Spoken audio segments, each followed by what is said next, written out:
again, and welcome to our look at the Friday, August 29th trading session. In front of you, I have the economic calendar open, and right away, we get a couple German numbers. German retail sales month over month, 0.1%. Probably not a massive market mover, but we are paying attention to the euro, which continues to get pummeled, and the DAX.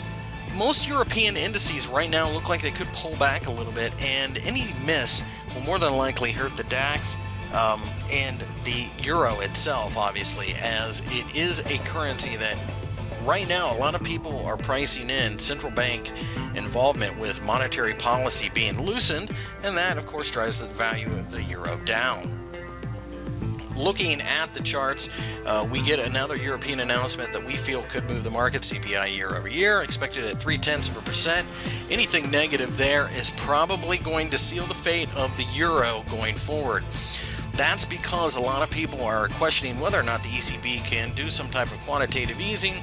And if the CPI is dropping, there are concerns about deflation in the EU, and that could just be the last nail in the coffin, as it were.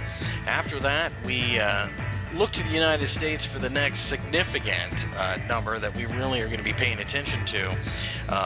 And as a result, the PCE numbers come out, and expected to be at 0.1%. Probably not a major market mover, but it's something to take into the back of your mind as well. Thinking about such markets as the S&P, which the Dow, the Nasdaq, they all showed significant strength during the day on Thursday after initially selling off. They did pop and form hammers, so that is a possibly good sign as the markets are ready to go higher. After that, look at the Michigan consumer expectations, the confidence numbers, sentiment numbers, if you will. You can see that the headline number, the sentiment number, is actually 80.1. That a lot of times will put a little bit of a bid in the market if they outperform. S&P 500 is our favorite vehicle right now, just simply because it is a market that is banging up against significant resistance, and as a result, could get a nice pop. With that, let's take a look at some charts here.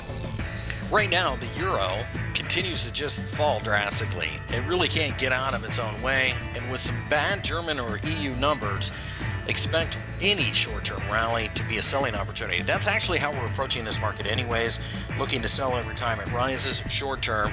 Probably going to be choppy, but we still think that the euro goes down to the 130 level before it's all said and done. Or the Xetra DAX, you can see that we continue to find trouble here at the 9600 region. We fell a little bit. Today's session will be influenced by the numbers. We think that a pullback could be coming. Quite frankly, it's needed. We've had a pretty decent run up. We expect to see a little bit of a pullback, but we also expect pullbacks to offer value that can be picked up. Looking at the S&P 500, you can see we fell during the session, and this right here is one of the reasons why the S&P is one of our favorite markets right now. We fell directly to the 1990 level, bounced, formed a hammer, and voila, we have a very good-looking market. We could go sideways for a while. 2005 is resistance. We could just find ourselves in this little area, and that's fine. But either way, we have an upward bias. So the announcements, even if they're bad, and we get a little bit of a knee-jerk reaction to the downside, we'll be looking to pick up supportive candles on short-term charts, because we do think ultimately the S&P 500 does break out to the upside. We're in an environment right now that there are no bond yields to speak of pretty much anywhere, and people want to put their money to work somehow. Why not put it in the economy that's working out the best?